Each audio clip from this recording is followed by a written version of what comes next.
Está Julia Estrada, es economista y es diputada nacional de Unión por la Patria. Y vamos a empezar a preguntar por esto que contaba Claudio, ¿no? ¿Qué sensación le quedó después de la frustrada sesión del día de ayer? Julia Estrada, muy buenos días. Aquí Elizabeth Pejer y Alejandro Gómez te saludan. ¿Cómo están? Buenos días a todos allí. Buen día. Bueno, ¿cómo queda? ¿Queda con heridas el bloque? Yo lo que diría es que le hace falta el análisis político de lo que significó la convocatoria de discusión del régimen de DNU y en particular del del DNU 846 de la deuda para el gobierno. Parece que hace falta el análisis político. El gobierno necesita el DNU 846 para postergar, para patear vencimientos que de otra manera le implicarían tener que perder reservas netas, porque esos vencimientos, particularmente de los bonares, son en enero. Si pierde reservas netas, obviamente, con menos 5.500 millones de dólares que tiene ahora, puede profundizar lo negativo, el rojo en el Banco Central, y no es una buena noticia para el mercado. Necesita el DNU para ofrecer un canje voluntario, para que ese canje voluntario signifique más cupón, es decir, más pago de interés, extensión de plazo, por ende subir el valor presente neto de la deuda, esto violando la ley de administración financiera que establece 2 de 3, sorteando esa ley, digamos, por DNU, y sin pasar por el Congreso. El gobierno vio que había posibilidades de rechazar ese DNU con un esquema de mayoría simple sobre los presentes, mismo esquema que se aplicó para el DNU de la CIDE, que quiero decir fue rechazado y la plata de vuelta. Sí. Y se puso como loco el gobierno. Hizo de todo, bueno, lo que han contado, supongo que habrán hecho un repaso de cada gobernador, de distintos bloques, para evitar que se concretara la sesión del martes, una extorsión abierta. Y creo, la verdad es que hemos logrado que se convoque al día mañana 14 de noviembre, a la Comisión de Presupuesto, a pesar de que el gobierno no quería discutir presupuesto. Bueno, hemos logrado que sí convoque el secretario de la comisión, el presidente de la comisión, expert, mandó la convocatoria mientras ocurrían las negociaciones el día de ayer, así que estaremos en presupuesto también planteando nuevamente esa habilitación para negociar deuda sin pasar por el Congreso, que está en el artículo 54 del presupuesto, y desde ya el 21 de noviembre se volvió a convocar la sesión. En el fondo de todo esto lo que busca el gobierno es, hablabas de canje y remite a el famoso mega canje, la época de la Rúa. ¿Necesita algo así el gobierno ahora en los próximos meses? A ver, el valor de los activos, cuando hablo de activos hablo de globales y de bonares, es decir, la deuda en moneda extranjera, ya sea ley extranjera como son los globales, o ley local como son los bonares, ha subido en sus paridades. Ha tenido el gobierno un buen resultado en ese frente, fundamentalmente porque el blanqueo permitió aliviar, le permitió hacer de buffer los 20.000 millones de dólares que entraron para aliviar las presiones sobre el Banco Central. Ahora bien, igual tiene que pagar. Los vencimientos igual hay que pagarlos a los de enero. Entonces, el DNU le permite ganar tiempo, porque la idea es no pagarlos. Claro. La idea para Caputo, para Pablo Quirno, es no pagarlos y volver a canjearlos. Para volver a canjearlos debería venir al Congreso de la Nación, no porque lo diga Julia Estrada, porque lo dice la Constitución Nacional, el artículo 75, las reestructuraciones de deuda son materia legislativa. ¿Qué pasa? Si no vienen al Congreso de la Nación, pueden ejercer, por la Ley de Administración Financiera, las facultades delegadas. Permitime el paréntesis, hay un debate respecto a si están vigentes esas facultades delegadas, algunos interpretamos que no, pero supongamos que quieran ejercer facultades delegadas, bueno, tienen que tomar el artículo 65 de la Ley de Administración Financiera y el Congreso le delega al Ejecutivo si cumple la mejora de 2 de 3, de monto, de tasa, de plazo. Bueno, eliminaron eso. Claro. Entonces son dos cosas las que están haciendo si el DNU sigue vigente. No pasar por el Congreso y además tampoco pasar y no cumplir con la Ley de Administración Financiera. A mí me parece importante esto porque el plan económico de Milei, en gran medida, el tipo de cambio a 1000, el tipo de cambio a 1000 que está muy atrasado, que hace que los turistas en las ciudades fronterizas se vayan a Chile, se vayan a Brasil, tipo de cambio atrasado que está ya generando problemas para el año que viene, pensando en qué pasa si se reactiva la economía con las importaciones. ¿Quién lo financia? Por el momento ganó tiempo con el blanqueo. La otra forma de ganar tiempo es con el canje de deuda. Y obviamente está a la espera de Trump y un buen guiño con el Fondo Monetario Internacional. Pero es un modelo que hay que financiarlo. Sí.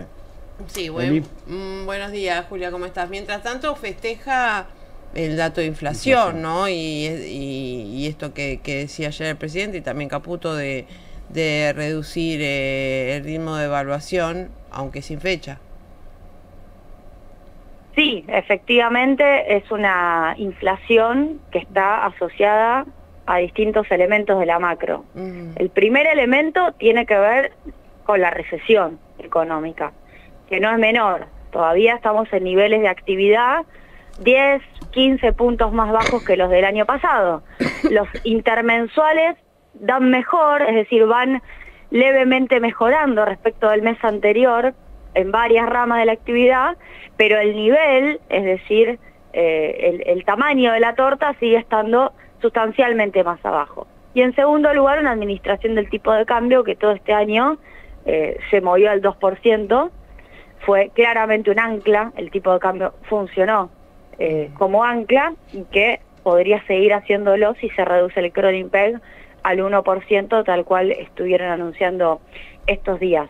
Nuevamente, la pregunta que nos remite a los 90, porque la verdad es que en los 90 pasó algo muy similar. Este modelo es más parecido a los 90 que al macrismo. ¿En qué sentido? En que Milei estableció no una caja de conversión, que es los 90, pero sí un tipo de cambio administrado de manera rígida, obviamente gastando reservas y en este caso comprando dólares a través del cepo y además ahora financiándose con el blanqueo.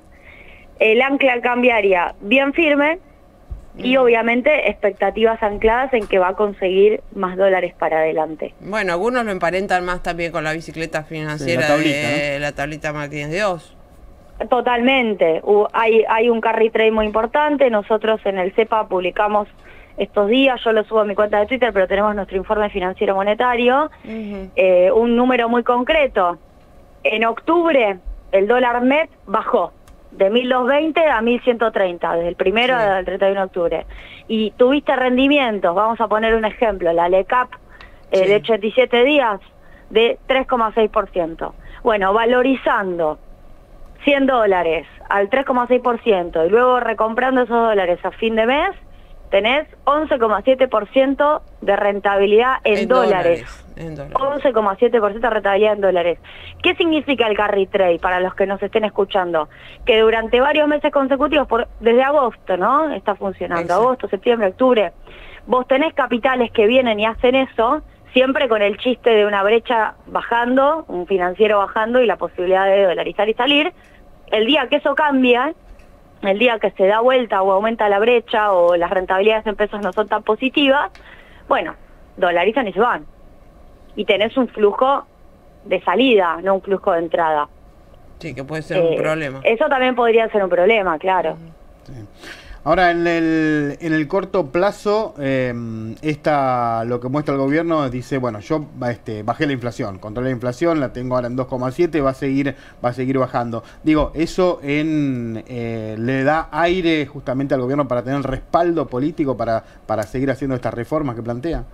Absolutamente, yo por eso creo que esto es similar a los 90, no solo en términos macrofinancieros, recién hablábamos del carry trade, que también tuvo una característica que fue la tasa real positiva, sino también en términos de el valor que la estabilidad en términos de baja de la inflación le da a la sociedad, porque tiene un valor, y cómo esa estabilidad tapa el subdesarrollo y dependencia que viene detrás. Porque lo que yo decía el otro día, me invitaban a un programa de televisión, es, ojo porque vos lograste estabilidad y bajar la inflación, pero no para tener un patrón de desarrollo. ARSAT, en lugar de tener satélites, lo querés cerrar. Malvinas Argentina lo querés cerrar, a los científicos los invitás a irse al exterior, ¿no? A producir medicamentos biológicos. No sos un país que está pensando en energía nuclear. No estás haciendo nada para que el litio se industrialice.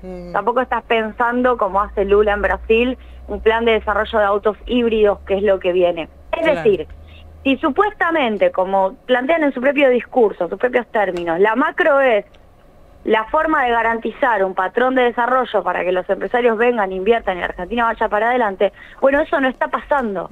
Al contrario, es una la macro. Sustentabilidad también, Julia, me parece, no es tampoco la misma sustentabilidad que tuvo en algún sentido, en algún momento, y por un tiempo más manifiesto, me parece, en los 90 el modelo de estabilización y convertibilidad que implementó el menemismo. Da la impresión de que cada vez los planes duran, o los modelos más económicos corto, ¿no? Cada vez claro. Son por plazos más cortos y todo va a una crisis, a un estallido más rápido. No sé en este caso. Bueno, no tenemos la bola mágica. Lo que sí me parece es que la contradicción entre una estabilidad, una baja de la inflación, que en principio aparece como un dato positivo, mientras se profundiza la fragmentación de la sociedad, el salario real no recupera. De hecho, los últimos datos tanto de RIPTE como de CIPA indican que se estancó los últimos 2 meses del salario real registrado. El proceso de desintegración productiva que estamos atravesando en distintos sectores, todo eso convive con una inflación a la baja. Bueno, en algún punto es la contradicción del modelo económico, y creo que es lo que tenemos que plantear con claridad, porque el peronismo tiene una agenda productiva, es la única forma de financiar realmente una cuenta corriente positiva, porque ¿cuál es el chiste de Milei, o cuál es el atajo que Milei quiere hacer de la misma manera que lo hizo Menem y lo intentó hacer Macri, pero le salió mal? Vos a la balanza comercial de la cuenta corriente la podés resolver estructuralmente o la podés tapar. La resolución estructural es, por ejemplo, la gran decisión de estatizar YPF, invertir en vaca muerta y hacer GNL. Cosas que Milei no decidió, incluso la de GNL la perdió. No, al contrario. Esas son decisiones estructurales que te dan vuelta el problema de la restricción externa. La otra es taparla. Menem tapó con privatizaciones y con deuda. Macri tapó con deuda hasta que se le dio vuelta al mundo. Por eso Caputo fue a verlo en enero del 2018 a Macri y le dijo, bueno, esto ya está, vamos a tener que ir al Fondo Monetario Internacional.